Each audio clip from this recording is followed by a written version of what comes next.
है। आपकी और हमारे माननीय विधायक श्री न्यामर करबा की दोस्ती पारिवारिक एवं राजनीतिक मिसाल है।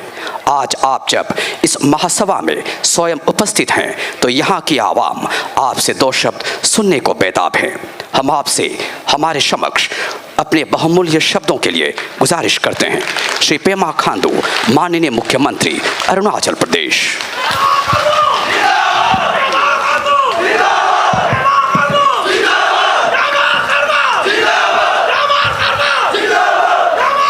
बहुत बहुत धन्यवाद।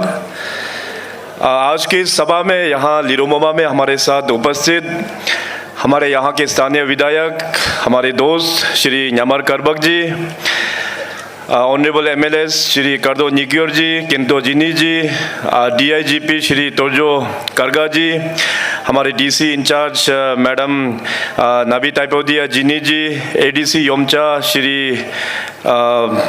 काकी जी, एडीसी कंबा श्री निमो रिवा जी, जेडपीसी वेस्ट सियांग श्री तुम्पे एते जी, हमारे भारतीय जनता पार्टी के फॉर्मर जनरल सेक्रेटरी और सीनियर लीडर श्री हमारे दोस्त श्री जरबुम गामलिन जी, वेस्ट सियांग डिस्ट्रिक्ट के बीजेपी इंचार्ज श्री कलिंग पर्टिंग जी और वेस्ट सियांग डिस्ट्रिक्ट के हमारे बीजेपी के अध्यक्ष श्री मिंतो एते जी, आज की सभा के ऑर्गेनाइजिंग चेयरमैन योमजुम लेगो और उसके पूरे टीम मेंबर्स और लिरोमोबा कॉन्स्टिट्यूंसी से यहाँ पे उपस्थित सभी हमारे जेडपीएम ग्राम चेयरपर्सन, ग्राम मेंबर्स, जितने भी हमारा गंगबुरा जन है और हमारा हेड ऑफ डिपार्टमेंट ऑफिसर्स हैं खास करके इस कॉन्स्टिट्यूंसी के, और पार्टी के हमारे सभी कार्यकर्ता और पोनुंग पार्टीज और मीडिया के दोस्तों, मैं आज यहाँ आने के बाद बहुत अच्छा महसूस कर रहा है। वैसे मैं आपका डिस्ट्रिक्ट वेस्ट सियांग और लिरोमोबा कॉन्स्टिट्यूंसी के बाकी के क्षेत्र में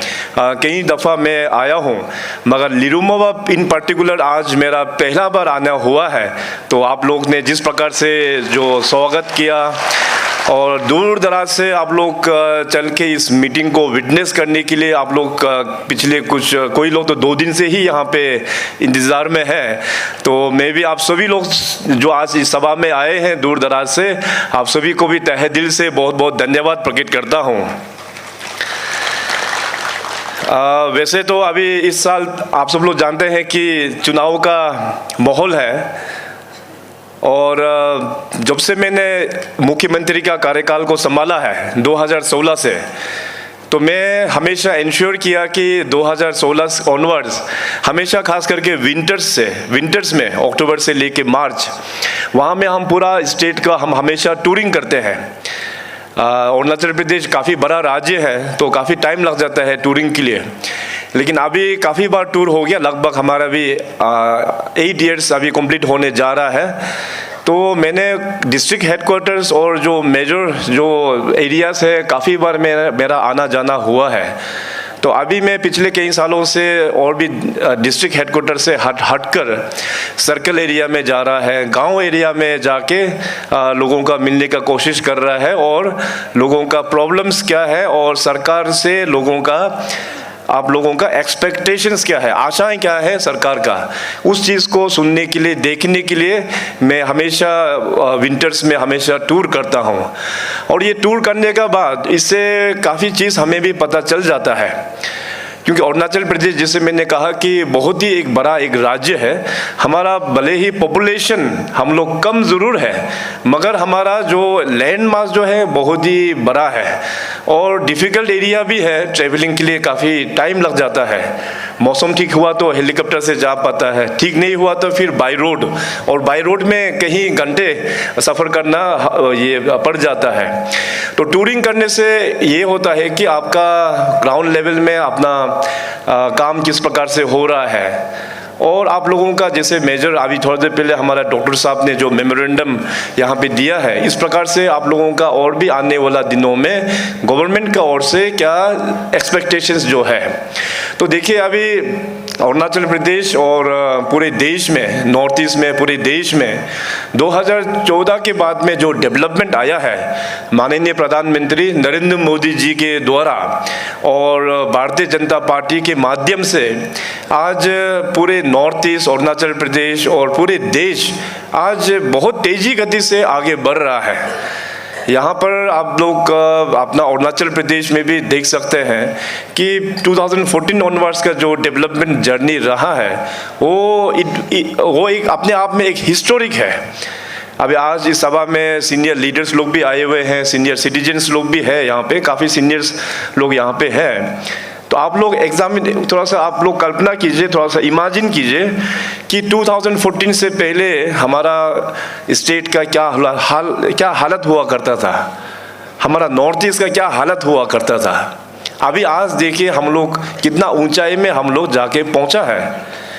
पहले ऐसा एक ज़माना था कि अपना ही देश में कुछ मेजर सिटीज़ में लोगों का इम्प्रेशन हमारा नॉर्थ ईस्ट को लेके, वो लोग सोचते थे कि नॉर्थ ईस्ट तो एक ही समाज का लोग बैठते हैं वहाँ पर। नॉर्थ ईस्ट में जितने भी जो राज्य है, ट्राइबल राज्य है, और सभी एक ही ट्राइब से बिलोंग करते हैं। सो इस तरह का उन लोगों का अंदाज, उन लोगों का जो नॉर्थ ईस्ट के ऊपर में इम्प्रेशन इस प्रकार से हुआ करता था। और उस ज़माने में नॉर्थ ईस्ट को हमेशा नेगेटिव कारण से ही जाना गया, चाहे आप इंसर्जेंसी का बारे में हो, नॉर्थ ईस्ट उसी से ही न्यूज़ में फ्लश होता था। आप चाहे अंडर डेवलप्ड एरियाज़ के बारे में बोलो, उसका वजह से हमेशा अखबारों में और सुर्खियों में रहता था। इसका बाद करप्शन को लेके देखो, उसी का वजह से नॉर्थ ईस्ट को हमेशा न्यूज़ में एक प्रोमिनेंट जगह मिलता था। मगर 2014 के बाद ये सारा चीज़ में काफ़ी टर्न अराउंड कर पाया है, और ये इसलिए हो पाया क्योंकि माननीय प्रधानमंत्री जी के लगन से, माननीय प्रधानमंत्री जी के प्यार से, माननीय प्रधानमंत्री जी के सपोर्ट के कारण से अभी पूरा नॉर्थ ईस्ट का पहचान अभी बदल चुका है। माननीय प्रधानमंत्री जी हमेशा यही कहते हैं कि ये देश तो भी डेवलप होगा जब हमारा नॉर्थ ईस्ट डेवलप होगा। और नॉर्थ ईस्ट राज्य है अरुणाचल प्रदेश, और पिछले 8-9 वर्षों में नॉर्थ ईस्ट राज्य अरुणाचल प्रदेश बहुत डेवलपमेंट हुआ है। तो इससे ये हम लोग कह सकते हैं कि अरुणाचल प्रदेश का जो डेवलप हो रहा है तो वाकई में नॉर्थ ईस्ट भी डेवलप हो रहा है, तब जाके देश डेवलप हो रहा है। अभी एफर्ट्स देखिए, माननीय पीएम साहब ने जो एफर्ट्स लगाया और बीजेपी ने जो एफर्ट्स लगाया नॉर्थ ईस्ट को डेवलपमेंट करने के लिए। पहले एक ज़माना हुआ करता था कि केंद्र से कोई मिनिस्टर नॉर्थ ईस्ट में टूरिंग में आया तो वो आते थे गुवाहाटी तक आते थे, और पूरा न्यूज़ में फ्लैश होता था, अखबारों में भी निकलता था कि फलाना यूनियन मिनिस्टर्स नॉर्थ ईस्ट में आया है। तो नॉर्थ ईस्ट में आया तो कहाँ आया, केवल सिर्फ गुवाहाटी तक आया। उसके लिए उन लोगों के लिए नॉर्थ ईस्ट गुवाहाटी तक में ही सीमित था। 2014 में माननीय पीएम साहब ने कहा कि नॉर्थ ईस्ट में हर एक राज्यों में अपना केंद्र से मिनिस्टर कोई ना कोई 15 दिन के अंतर्गत वहाँ टूर करना चाहिए, वहाँ के प्रॉब्लम्स को सुनो और वहाँ का जो प्रॉब्लम्स को अपना डिपार्टमेंट से कैसे उसको सोल्व करना है, अपना डिपार्टमेंट्स का जो भी इश्यूज है वो सोल्व करके आना है। सो 2014 से नॉर्थ ईस्ट में यूनियन मिनिस्टर्स का बहुत बार विजिट हुआ है। कुल मिला के मोर देन 500 टाइम्स, 500 से भी अधिक बार यूनियन केंद्र मिनिस्टर्स का नॉर्थ ईस्ट पर विजिट हुआ है। और अरुणाचल प्रदेश में आप लोग देख सकते हैं कि कोई ना कोई मिनिस्टर्स, यूनियन मिनिस्टर का हमेशा यहाँ पे आना जाना रहता है। तो यूनियन मिनिस्टर्स जब लोग आते हैं तो उससे बड़ा इम्पैक्ट होता है, उनका डिपार्टमेंट का जो भी इश्यूज है रिजॉल्व करते हैं, और हमारा ट्राइबल समाज, हमारा अरुणाचल प्रदेश का जो जोग्राफिकल ये प्रॉब्लम्स के बारे में तो उनको भी ऑन ग्राउंड जानकारी लेके तो वो लोग जाते हैं, तो जाके भविष्य का जो फ्यूचर का जो पॉलिसी प्रोग्राम्स जो बनाना है उस प्रकार से वो लोग डिज़ाइन करते हैं। अभी आज देखिए माननीय पीएम साहब ने जितने भी जो यूनियन बजट जो पेश हुआ है 2014 से, नॉर्थ ईस्ट को मेंशन किया बिना आजकल बजट टेबल ही नहीं करता है। हमेशा उनका यूनियन बजट में नॉर्थ ईस्ट का बारे में जिक्र होता ही है। इस बार का जो यूनियन बजट था वो रेगुलर बजट नहीं था क्योंकि इलेक्शंस के कारण से, तो वो था एक इंटरिम बजट। और ये इंटरिम बजट जो है आप लोग भी शायद देखा होगा अपना finance minister madam Nirmala Sitharaman ji का स्पीच पार्लियामेंट में। तो ये एक इंटरिम जो बजट जो पेश किया है वो एक ब्रॉड पिक्चर, क्योंकि हम लोग जब अमृत काल की तरफ में हम लोग जब बढ़ रहे हैं towards the journey of 100 years of India's independence, उस वक्त का फाउंडेशन का ये बजट है इंटरिम बजट। उसमें भी मेंशन है कि हमारा ईस्टर्न रीजन यानी कि हमारा eastern and north eastern region में जो प्रॉब्लम है उसको पूरा गवर्नमेंट ऑफ इंडिया सहयोग करेंगे। रेगुलर बजट अभी जून में सरकार बनने के बाद दिल्ली में पेश किया जाएगा और वहाँ में आप लोग देख सकते हैं फिर नॉर्थ ईस्ट को और भी प्रमोट करने के लिए, डेवलपमेंट लेके जाने के लिए केंद्र सरकार की ओर से और भी कई गुना अच्छा स्कीम्स नॉर्थ ईस्ट के लिए डेडिकेट किया जाएगा। तो देखिए अभी हम लोगों का जो देश जो है वो एक डेमोक्रेसी है और डेमोक्रेसी में सबसे इम्पोर्टेंट कौन है? सबसे इम्पोर्टेंट होता है जनता, पब्लिक सबसे इम्पोर्टेंट होता है। इलेक्शंस होता है 5-5 साल में इलेक्शनिंग होगा, पब्लिक अपना जो मतदान है वो आके पोलिंग बूथ में जाके अपना एक्सप्रेस करते हैं अपना freedom of right to elect the leader. तो ये जो टाइम जो है काफ़ी एक हम लोगों के लिए एक इम्पोर्टेंट एक टाइम होता है। तो इसलिए आज यहाँ पे जितने भी हमारा भारतीय जनता पार्टी के जो लीडर्स हैं, जो कार्यकर्ता हैं, आप लोगों का बहुत इम्पोर्टेंट रोल है कि वोटर्स को जाके सरकार का परफॉर्मेंस को जाके बताने के लिए। अभी ब्रॉडली मैं अरुणाचल प्रदेश का जो यहाँ में मैंने जिक्र किया कि अरुणाचल प्रदेश पिछले 8-9 वर्षों में काफ़ी डेवलप हो रहा है, तो खास करके 1-2 पॉइंट्स में यहाँ पे रखना चाहेगा।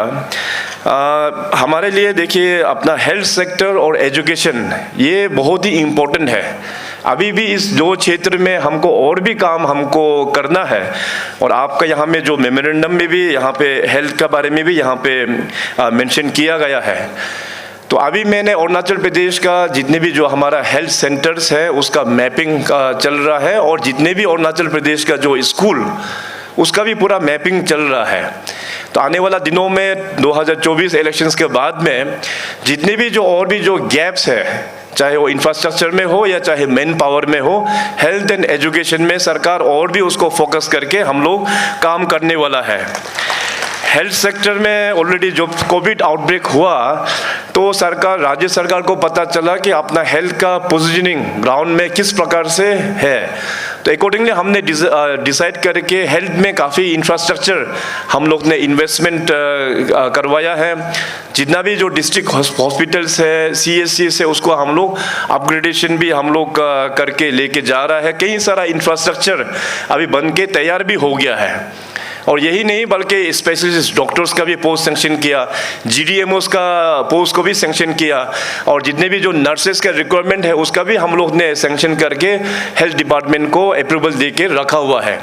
अभी रिसेंटली 2 महीना पहले जो कैबिनेट हुआ, हमें याद है कि करीबन 1500 various post in health department additional फिर हम लोग ने सेंक्शन करके दे के रखा हुआ है। तो बहुत जल्दी इसका भी रिक्रूटमेंट प्रोसेस जो स्टार्ट हो जाएगा।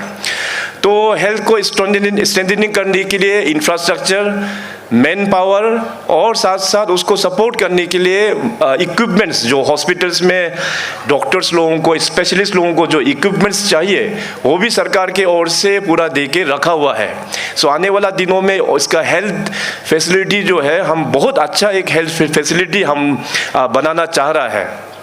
अरुणाचल प्रदेश एक ऐसा एक राज्य था कि जिसमें अपना मेडिकल कॉलेज भी नहीं था। तो मेडिकल कॉलेज को हमने 2017 को हम लोग ने स्टार्ट करवाया और first batch of 50 students 100% result देके लास्ट ईयर 2023 में ट्रिम्स से अपना Tomo Riba institute of health and medical sciences, जो हमारा राज्य का पहला मेडिकल कॉलेज है, वहाँ से पास आउट होके लास्ट ईयर वो लोग निकल गया है। इस साल हम लोग कोशिश कर रहे हैं कि 50 सीट को बढ़ा के मेडिकल में अभी 110 सीट 110 सीट्स का इस साल से लेके आएंगे ट्रिम्स में। और साथ ही साथ खास करके मेडिसिन के ऊपर में भी जो पहले हमेशा सेंट्रली वहाँ पे सप्लाई होता था, उसको भी हमने कहा कि इसको पूरा डिसेंट्रलाइज किया जाए, डिस्ट्रिक्ट्स को पूरा इंडिपेंडेंट अथॉरिटी दिया जाए कि डिस्ट्रिक्ट्स में कौन सा मेडिसिन चाहिए वो डिस्ट्रिक्ट वाला ही तय कर पाएगा। क्योंकि आपका यहाँ लिरुमुवा एरिया में हो गया या अन्य जो वेस्ट सियांग का अन्य जगह में हो गया, यहाँ का जो मॉडल ऑफ जो यहाँ के जो रिस्पॉन्स ऑफ हेल्थ सिस्टम और या तो यहाँ का जो बीमारी का जो कंडीशन है वो हमारा तवांग से मैचिंग नहीं करेगा या आपका ये फूटिल एरिया से भी मैचिंग नहीं करेगा। तो उसको देखते हुए यहाँ का जो अपना हेल्थ इंस्टीट्यूशंस है उसको हमने ऑलरेडी एम्पावरमेंट करने के लिए बोल के रखा हुआ है और बहुत जल्दी इसको और भी हम डिसेंट्रलाइज अभी करने वाला है। अभी हेल्थ के बाद में जो मैंने मेंशन किया कि एजुकेशन सेक्टर ये हमारा भविष्य है। एजुकेशन सेक्टर को तो और भी हम लोगों को सीरियसली देखना बहुत ज़रूरी है।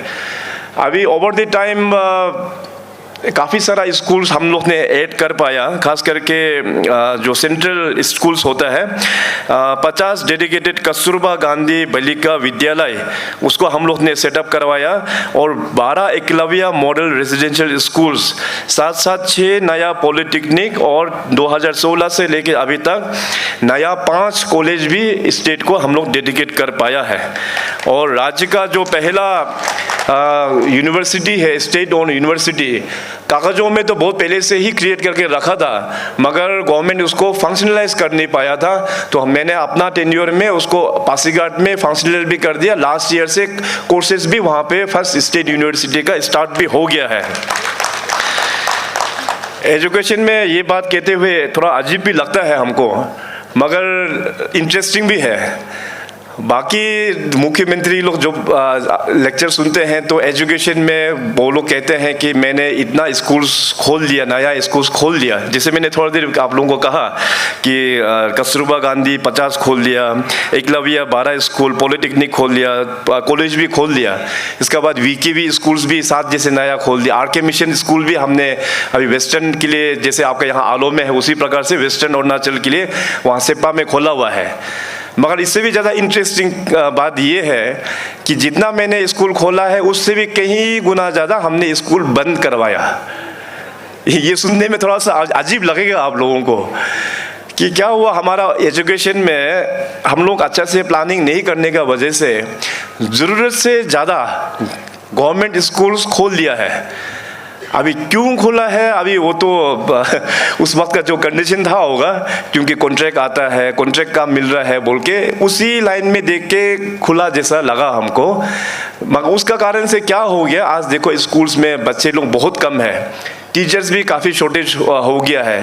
कहीं कहीं स्कूल्स में सिर्फ केवल 2 टीचर है, बच्चे बोले तो बच्चे 6 बच्चा है, 10 बच्चा है, तो स्कूल्स ऐसा नहीं चलता।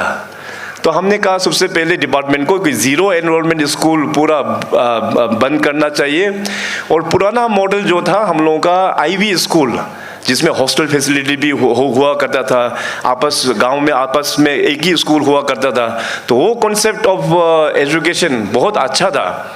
तो धीरे धीरे वो पुराना जो हम लोगों का पॉलिसी एजुकेशन में हम लोग जाके स्कूल्स लोगों को जहाँ ज़रूरत नहीं है उसको हम लोग शट डाउन कर रहा है और इसको क्लबिंग करके एक ही जगह अगर अच्छा स्कूल का फैसिलिटी देगा उसमें सरकार के ओर से इंफ्रास्ट्रक्चर भी अच्छा सपोर्ट कर पाएगा, टीचर्स भी ज़्यादा से ज़्यादा पोस्टिंग हम लोग कर पाएगा और बच्चों का नंबर्स भी बढ़ा पाएगा। तो बच्चों का नंबर जब स्कूल में बढ़ता है तो उसमें हेल्दी कंपटीशन होता है, स्पोर्ट्स के क्षेत्र में भी हो या पढ़ाई लिखाई के क्षेत्र में भी हो। सो ऐसे करके मोर देन 700 स्कूल्स, 700 स्कूल्स हम बंद करवाया है। तो ये आने वाला दिनों में देखो, इससे एक पॉलिटिकल विल लेके हमने बंद कराया, आने वाला दिनों से इसका इम्पैक्ट एजुकेशन का क्वालिटी में होगा। अभी अच्छा एजुकेशन क्वालिटी हम लोगों को देखने को मिलेगा और केंद्र सरकार की ओर से नेशनल एजुकेशन पॉलिसी NEP 2020 का लॉन्च माननीय PM साहब ने ऑलरेडी कर दिया है।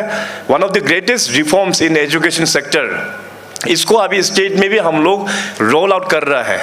तो जैसे 24 का इलेक्शंस के बाद में जो नया सरकार बनने के बाद सबसे पहले एनईपी को किस प्रकार से रोल आउट करना है, वो डिपार्टमेंट के साथ में और भी चर्चा करके जो कमिटी का जो रिकमेंडेशंस है, टास्क फोर्स स्टेट में टास्क फोर्स ऑलरेडी बनाया हुआ है, उसका रिकमेंडेशंस को हर एक स्कूल में अभी हम लोगों को रोल आउट करना है। हम लोगों का जो टारगेट है कि बाई 2030 तक नया education policy, national education policy हर एक स्कूल्स, कॉलेजेस, यूनिवर्सिटीज़ में रोल आउट करना है। उस दिशा में हम लोग अभी काम करना शुरू कर दिया है।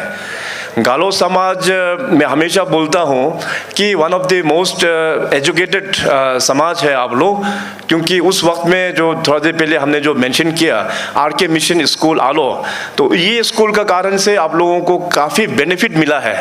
तो ओवरऑल देखा जाए तो आज के तंत्र में सरकारी कर्मचारी में देखो गालोस का इतना मतलब प्रेजेंस है, हर एक डिपार्टमेंट में मेजॉरिटी पूरा एम्प्लॉयज़ का देखने से गालोस का सबसे मेजर होगा मेरा हिसाब से। इसका बाद शायद आपातानी का होता होगा। तो ये गालो समाज और आपातानी समाज बहुत ही एक एजुकेटेड एक समाज है। तो एजुकेशन को भी एक नया मोड़ देने के लिए, एजुकेशन में भी एक नया चेंज लेकर आने में मैं अपील करेंगे अपना गालो समाज को कि आप लोग आगे आए, अपने अपने रीजन का, अपने डिस्ट्रिक्ट का, अपने कॉन्स्टिट्यूंसी का, अपने गांव का एजुकेशन किस प्रकार से फिलहाल चल रहा है उसको रीवैम्पिंग करके किस प्रकार से एजुकेशन का रोड मैप होना चाहिए, आप लोग पूरा उसमें इन्वॉल्व करके सरकार का साथ देने के लिए मैं आज आप सभी को ये अनुरोध करता हूँ।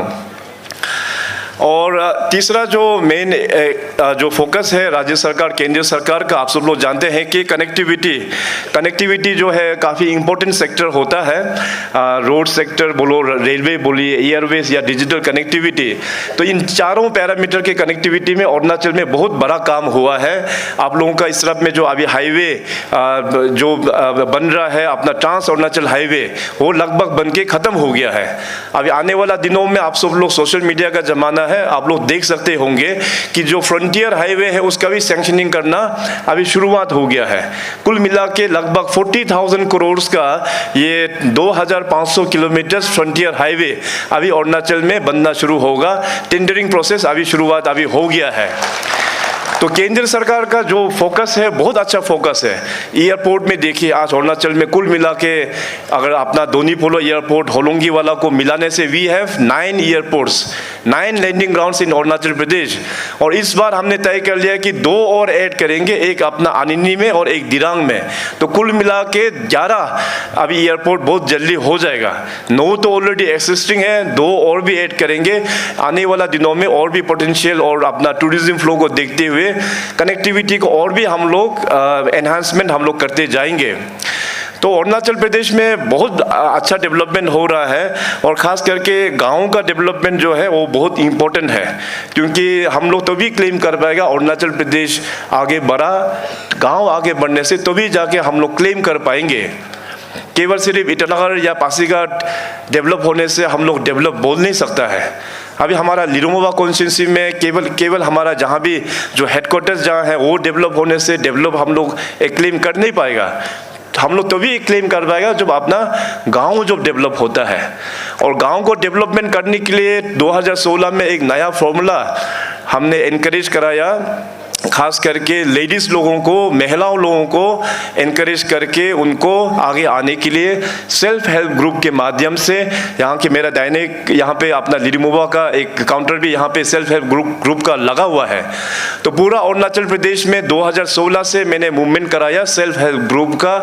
कुल मिला के 9,300 से भी अधिक सेल्फ हेल्प ग्रुप अरुणाचल में अभी काम हो रहा है और अराउंड 85,000 वुमेन्स लोग इन सारा self help group PLF CLF में जोड़ के अभी आगे काम हो रहा है। बैंक से हमने बैंकिंग लिंकेज उन लोगों को जोड़ा हुआ है, राज्य और केंद्र से स्कीम्स के माध्यम से उनको बेनिफिट मिल रहा है।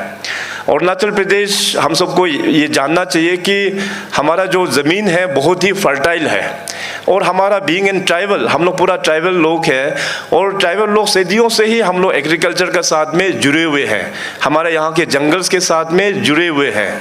तो एग्रीकल्चर और हॉर्टिकल्चर को प्रमोट करने के लिए अभी रिसेंटली हम लोग ने दुबई बेस्ड कंपनी का साथ में वहाँ पे MOU किया है 5 साल के लिए। अभी जितनी भी जो हमारा मिडिल ईस्ट कंट्रीज जो है अरुणाचल प्रदेश से हॉर्टिकल्चर प्रोड्यूस और एग्रीकल्चर प्रोड्यूस को यहाँ से एक्सपोर्ट करेंगे।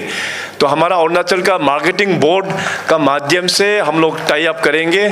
और यही नहीं बल्कि आज न्यामर जी के इनिशिएटिव से जो अपना one village one product one circle one product के बारे में जो यहाँ पे इनकरेज करने के लिए फार्मर्स लोगों को जो इनिशिएटिव ले रहा है, उसी प्रकार से राज्य सरकार और केंद्रीय सरकार का भी उसी लाइन में हम लोग काम कर रहा है कि वन डिस्ट्रिक्ट वन प्रोडक्ट, उसको हम लोग ज़्यादा इनकरेज करेंगे।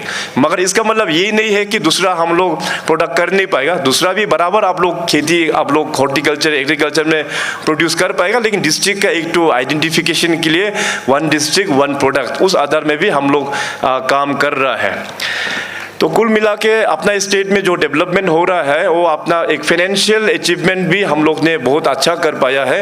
आपके पास में घर में पैसा होता है तो आप लोग प्लानिंग घर को भी अच्छा से प्लानिंग कर पाते हैं।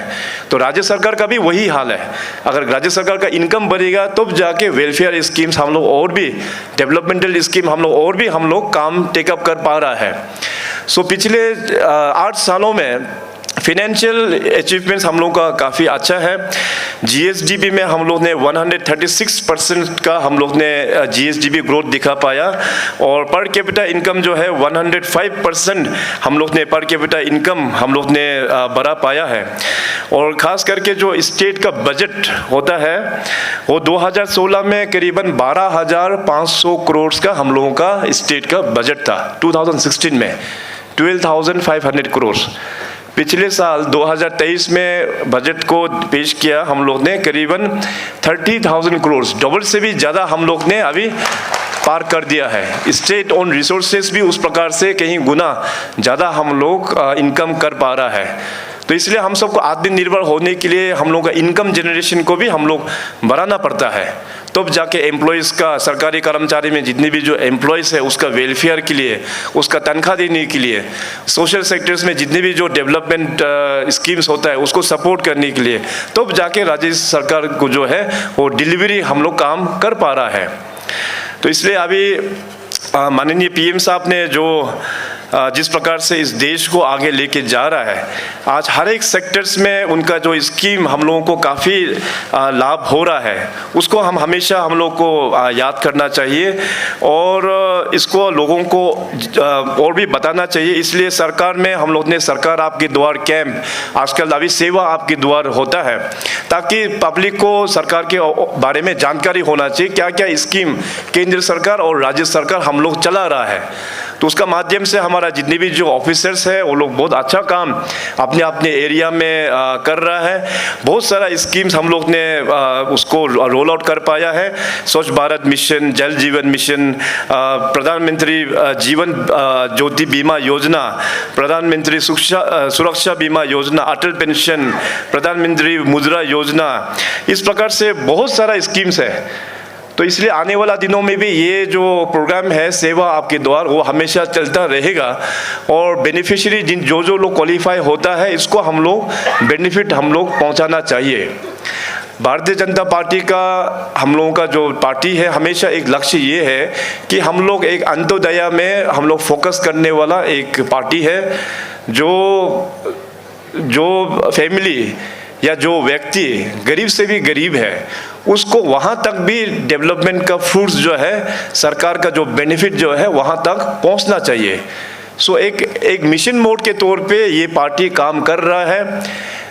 मैं हमेशा बोलता हूँ कि पॉलिटिक्स तो आएगा जाएगा, पॉलिटिक्स रहा है पहले से, पॉलिटिक्स है भी है और पॉलिटिक्स होगा फ्यूचर में भी, मगर इस तरह का जो माहौल जो है अरुणाचल में दोबारा देखने को हम लोगों को नहीं मिलेगा। क्या देश में प्रधानमंत्री पहले नहीं था प्रधानमंत्री। देश में क्या अपना राज्य में मुख्यमंत्री नहीं था मुख्यमंत्री। डेमोक्रेसी क्या नहीं था डेमोक्रेसी, इलेक्शन होता था। मगर पिछले 9-10 सालों में जो काम हुआ है, ऐसा काम पहले कभी हुआ क्या? आप लोग सोचिए, इमेजिन कीजिए। इसलिए PM साहब का नेतृत्व में ऐसा बार बार मौका हमारा इस देश को, नॉर्थ ईस्ट को और अरुणाचल प्रदेश को दोबारा मिलना मुश्किल है। और जिस प्रकार से भारतीय जनता पार्टी एक कमिटमेंट का आधार पर जो काम कर रहा है, बार बार ऐसे कमिटमेंट वाला पार्टी हम लोगों को यहाँ पे दिख नहीं पाएगा। इसीलिए अभी मौका है, सही मौका है और यही मौका है अपना लिरुबोमा कॉन्स्टिट्यूंसी को डेवलपमेंट करने के लिए, वेस्ट सियांग डिस्ट्रिक्ट को डेवलपमेंट करने के लिए, अरुणाचल प्रदेश को डेवलपमेंट करने के लिए यही मौका है। इसलिए आप सभी से हम निवेदन करता है, लास्ट टाइम मैं वहाँ न्यामर जी का ये वहाँ भी आया था पिछले कुछ एक महीना भी शायद नहीं हुआ, तो वहाँ में मैंने कहा था कि यहाँ लिरुबोमा एरिया में भी हम आएंगे और यहाँ का क्या इश्यूज है और लोगों का क्या सोच है उसमें भी हम एड्रेस करेंगे। तो मैं कम्बा में भी 1-2 पॉइंट्स मैंने वहाँ पे बताया था और आज उस पॉइंट्स को मैं यहाँ में भी बताना चाहेगा कि देखिए, अभी थोड़ा देर पहले हमारा दोस्त जरपुम का स्पीच में उन्होंने भी कहा, क्लियरली कहा, इनफैक्ट जरपुम जो है इसलिए हमारा फॉर्मर जनरल सेक्रेटरी भी रह चुका है, तो बीच में होता है लाइफ में कुछ ग्रह लग जाता है। तो लास्ट 2019 में थोड़ा सा इनका ग्रह लग गया था, थोड़ा सा पार्टी से दूर जाना पड़ गया, मगर मेरा अपना ही दोस्त है, उनको मैंने कहा कि अभी वक्त हो गया, वापस आना हो पार्टी में और अपना असेंबली कॉन्स्टिट्यूंसी के लिए काम करो, पार्टी के लिए काम करो, स्टेट के लिए काम करो। तो वापस फिर अपना घर आ गया है। तो अभी देखिए, अभी इस बार का चुनाव में भी आप लोगों का यहाँ में कैंडिडेट्स तो ऑलरेडी शायद डिक्लेयर भी हो गया है, मगर हम लोगों का ये देखना है कि दिल्ली में अपना देखो बीजेपी आना तय है। लास्ट टाइम जो मेजॉरिटी लोकसभा में लेके आया है उससे भी ज़्यादा मेजॉरिटी का साथ में करीबन 400 सीट्स, 400 से भी अधिक सीट्स टारगेट कर रहा है, इस बार बीजेपी को मिलेगा। दिल्ली में तय है बीजेपी आना, अरुणाचल में तो 101% पूरा तय है।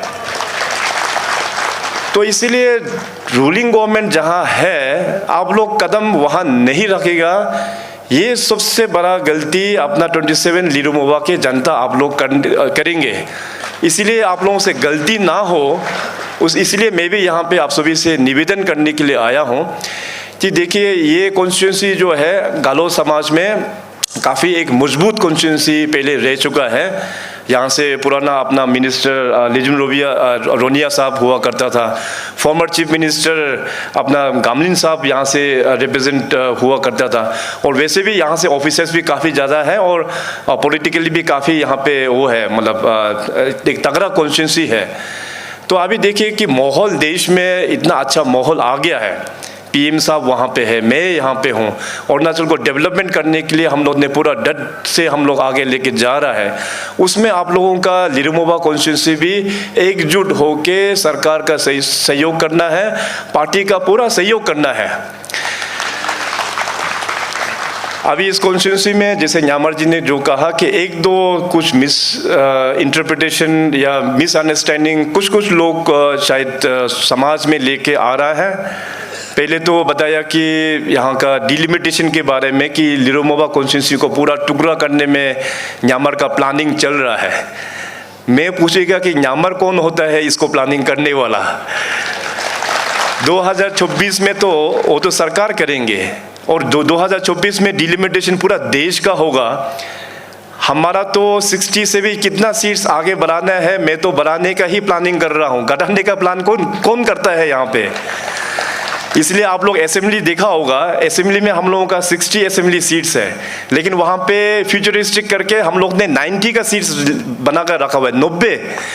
90 चेयर्स है वहाँ असेंबली में। आप लोग ने शायद गौर किया कि नहीं किया है, तो है हम लोगों का 60 है, लेकिन हम लोग ने 30 और एक्स्ट्रा रखा हुआ है ताकि फ्यूचर में डिलिमिटेशन हो तो सीट्स बढ़ने का इरादा से। तो सीट्स घटाने का छोड़ दीजिए, उल्टा हम लोग बढ़ाने के लिए फॉर्मूला हम लोग एडॉप्ट कर रहा है। इसमें आप लोग क्लियरली बताना है। और जैसे मैंने कहा, गालो समाज तो बहुत ही एजुकेटेड एक समाज है, तो एजुकेटेड लोग इसमें आप लोग भी फिर इसमें कन्फ्यूजन नहीं होना है, आप लोग जानते ही हैं इसका प्रोसेस। तो इसमें मैं भी अपने ओर से क्लैरिफाई मैं आप सभी को करता हूँ। और दूसरा जो 2 चैलेंज इस कॉन्स्टिट्यूंसी को भी देखने को मिल रहा है, और कुछ बाकी एरियाज में भी, बाकी के कॉन्स्टिट्यूंसीज में भी जो होता है, एक तो हो गया कि मनी कल्चर। और दूसरा हो गया कि ये क्लैन पॉलिटिक्स, ये सब डेमोक्रेसी में अच्छा बात नहीं है। ठीक है, उस ज़माने में जब अपना सोसाइटी एजुकेटेड नहीं था, सब अनपढ़ था, तो उसमें ठीक है क्लैन पॉलिटिक्स वगैरह का इन्फ्लुएंस हुआ करता था, लेकिन उस वक्त में मनी कल्चर तो था नहीं। लेकिन तो जैसे जैसे लोग समाज एजुकेटेड होते गया तो इसमें ख़राब प्रैक्टिस भी देखने को मिल रहा है। क्लैन पॉलिटिक्स अभी भी बहुत ही स्ट्रॉन्ग तगड़ा से जा रहा है, और साथ साथ मनी कल्चर जो है वो पिछले कुछ इलेक्शन से वो एक नया चीज़ उभर के अभी आ गया है। तो देखिए कि आप क्लैन पॉलिटिक्स में जाएगा या मनी कल्चर में जाएगा, तो इससे आपका अच्छा लीडरशिप कहाँ से आप लोग दे पाएगा। अगर मनी कल्चर पॉलिटिक्स होता तो आज इस देश का प्रधानमंत्री नरेंद्र मोदी जी नहीं होता, टाटा बिरला अंबानी के लोग ही होता है कि नहीं। तो देखो, बिजनेस करने वाला का अपना फील्ड अलग होता है, पॉलिटिक्स लोगों का अपना फील्ड अलग होता है। तो पैसा लेके आप पॉलिटिक्स को सप्रेस करेगा, डेमोक्रेसी को सप्रेस करेगा, ये अच्छा बात नहीं है। इसका पूरा विरोध करना चाहिए। मैंने कहा वहाँ कंबा में भी कि पैसा देने वाला भी करप्ट है और साथ साथ पैसा लेने वाला भी करप्ट है। ताली जो है एक हाथ से नहीं बजता है, तो ताली जो दो हाथ से ही तो मारना पड़ता है। तो इसका मतलब ये नहीं है कि पैसा ले लिया, देने वाला ने दे दिया, हम ले लिया बोलने से भी नहीं होता है, वो गलत है। वो लेना नहीं चाहिए अपना इलेक्शन के लिए, वोट के लिए पैसा, ये बहुत ख़राब प्रैक्टिस है। 5 साल में, इसलिए मैंने शुरुआत में भी बोला कि डेमोक्रेसी में सबसे ऊंचा कौन है, हमारा जनता है। जनता लोग तय करता है कि अपना नेता कौन होना है, असेंबली का नेता कौन होना है और अपना लोकसभा में नेता कौन होना है, ये जनता लोग तय करता है। उसी को आप लोग पैसा से आप तोल के आप तय करेगा, तो हम लोग का समाज का फ्यूचर कहाँ चला गया, ये तो बहुत गलत हुआ ना। इसलिए अपना जो डेमोक्रेसी में जो पावर जो है, आप लोगों को वोट देना चाहिए बेस्ड ऑन परफॉर्मेंस। परफॉर्मेंस का आधार पर वोट करना चाहिए, नॉट ऑन मनी कल्चर। अभी न्यामर जी का यहाँ पे जब से यह लिरुमाबाद से एमएलए बना, इनका अभी 2 टेन्योर ऑलमोस्ट, अभी तो इलेक्शन भी आने वाला है, ऑलमोस्ट 2 टेन्योर जैसे इन्होंने काम किया। और इस 2 टेन्योर में मेजर जो काम हुआ है, मेरा दाहिने और आप लोगों का बाएं और जो वाल में जितने भी जो डिस्प्ले किया हुआ है, वो सभी आपका एरिया का है डेवलपमेंट का, जो वो भी ये बड़ा बड़ा वाला काम को यहाँ पे दर्शाया गया। तो उस पैरामीटर में आप उनको न्यामर को तोलिएगा कि इनका टाइम में क्या क्या काम हुआ है। और बीजेपी का तो देखिए कि अभी बीजेपी सरकार आने के बाद 2014 के बाद में इतना सारा चीज़ सपोर्ट किया है, स्टेट को किया है, कॉन्स्टिट्यूंसीज को किया है। हमारा जो ऑफिसर्स लोग यहाँ पे जो है, एक्चुअली वो लोग जान पाएंगे कि बीजेपी से पहले जो स्कीम्स होता था वो किस प्रकार से हुआ करता था, बीजेपी सरकार आने के बाद अभी किस प्रकार से स्कीम्स का सपोर्ट मिल रहा है। तो इसीलिए मैं आप लोगों को बोला है कि यही मौका है अपना कॉन्स्टिट्यूंसी को और भी आगे जाने के लिए। मान लीजिए कल में आप लोग ने न्यामर को इलेक्ट नहीं किया तो क्या होने वाला है, ये भी आपको जानकारी होना चाहिए। न्यामर को अगर आप लोग ने इलेक्ट नहीं किया तो जो भी उम्मीदवार यहाँ से जीत के आएंगे वो तो बीजेपी का तो होगा नहीं, नंबर 1 बीजेपी का तो न्यामर ही होगा अपना कैंडिडेट। तो अगर ये यहाँ से नहीं आता है तो वो तो एक अलग पार्टी से आएंगे, और अलग पार्टी से आने से क्या दिक्कत होता है, थोड़ा देर पहले करदो जी ने एक पॉइंट यहाँ में रखा है, आने वाला दिनों में और भी मुश्किल होने वाला है। तो इसलिए हम नहीं चाहता है कि अपने लोग गलती करें, क्योंकि आपका ये कॉन्स्टिट्यूंसी हमारा बहुत ही एक हृदय से बहुत ही क्लोज एक कॉन्स्टिट्यूंसी है। मैं जब भी इस 27 लिरुमाबा कॉन्स्टिट्यूंसी के बारे में जब भी सुनता हूँ तो हमेशा अपना स्वर्गीय अपना चीफ मिनिस्टर जारबुम जी का हमेशा याद आते हैं। तो हम तो काफ़ी कोशिश किया पहले भी यहाँ पे आने के लिए, लेकिन आ नहीं पाया कुछ टाइम के कारण से। तो ये कॉन्स्टिट्यूंसी जो है पहले से हमारा साथ दिल से जुड़ा हुआ है, और आप लोग ने न्यामर जी को यहाँ से लास्ट 2019 में भी चुन के भेजा, और इस बार तो हमारा जारबुम का छोटा भाई अपना ये जारबुम भी साथ में टीम में आ गया, तो हमें काफ़ी और भी ज़्यादा अच्छा यहाँ पे महसूस हो रहा है। तो इसलिए 2024 में आप लोग देखिए बिल्कुल गलती नहीं करना है। पेमा खंडू का पहचान आप लोग जानते हैं कि मैं जो बोलता हूँ वो करके दिखाता हूँ। आप लोग 24 में न्यामर जी को वोट दे के भेजिए, बीजेपी को वोट दे के भेजिए, और साथ साथ अपना वेस्टर्न पार्लियामेंट्री कॉन्स्टिट्यूंसी में किरण जी वहाँ पे देश में बहुत अच्छा काम कर रहा है, हम सबको गर्व महसूस होता है। तो पार्लियामेंट में किरण जी और एमएलए में न्यामर जी। तो मैंने कहा कि पेमा खांडू जो बोलता है वो मैं करके दिखाता हूँ। 2024 में न्यामर को आप लोग एमएलए बना के भेजना, मैं वादा करता हूँ मिनिस्टर का पद रिजर्व। तो हमारे ओर से 27 लिरुमोबा को ये गिफ्ट मैं एडवांस में आप लोगों को बोल के रखा हूँ। अभी आप लोग ही तय करना कि आपका यहाँ के जो विधायक हैं उसको आप लोग मिनिस्टर में रखेंगे ना उसको एक अलग पार्टी में आप लोग रखेंगे, ये तय आप लोग कीजिएगा। तो बाकी जितने भी जो डेवलपमेंट का जो काम है, हाँ ठीक है, धन्यवाद, थैंक यू। बाकी जितने भी जो यहाँ पे अपना डॉक्टर साहब के माध्यम से हमारा यहाँ के ऑर्गेनाइजिंग चेयरमैन श्री योमजुम लेगो और श्री संगम रोमिन के माध्यम से जो मेमोरेंडम मिला है उसको ऑलरेडी हम लोग ने काम चल रहा है। नंबर 1 में जो रोड लिखा है, रोड फ्रॉम योमचा टू ताई वाया लिरुमोबा, इसका ऑलरेडी CRF में जा रहा है। ऑलरेडी 10 करोड़ का ये सैंक्शन भी अभी बहुत जल्दी ये कन्वे भी हो जाएगा फर्स्ट फेज में। और ब्रिज का यहाँ पे 2 ब्रिज है, यही सी रिवर और सिकर रिवर में। पुराना ब्रिज हो गया, इसको हम इसी साल हम अपग्रेड उसको हम लोग कर देंगे। हेल्थ में ऑलरेडी मैंने कहा कि हमारा प्रायोरिटी सेंटर है, आपके यहाँ पे हेल्थ को और भी इसको अपग्रेड करने के लिए जो भी सपोर्ट है वो हम पूरा करेंगे। नया जो एडमिनिस्ट्रेटिव ब्लॉक के लिए जो आप लोग ने लिखा है, मैं DC को बोल देता हूँ उसका कागज़ सरकार में जमा कर देने के लिए। आने वाला दिनों में फिजिबल है तो ज़रूर सरकार से आप लोगों को पूरा मदद हम करेंगे। तो इतना चंद शब्द के साथ में मैं अपना वार्निंग को यहीं समाप्त करता हूँ। वापस फिर ईटानगर भी जाना है। और देखो, मैंने कहा कि 27 लिरुमोबा कॉन्स्टिट्यूंसी हमारा बहुत क्लोज है। मैं सिर्फ लेक्चरबाजी के लिए मैं नहीं बोल रहा हूँ, दिल से मैं बोल रहा हूँ। तो एक बार आप लोग 2024 में हमारा रिक्वेस्ट को आप लोग काइंडली कंसिडर कीजिए।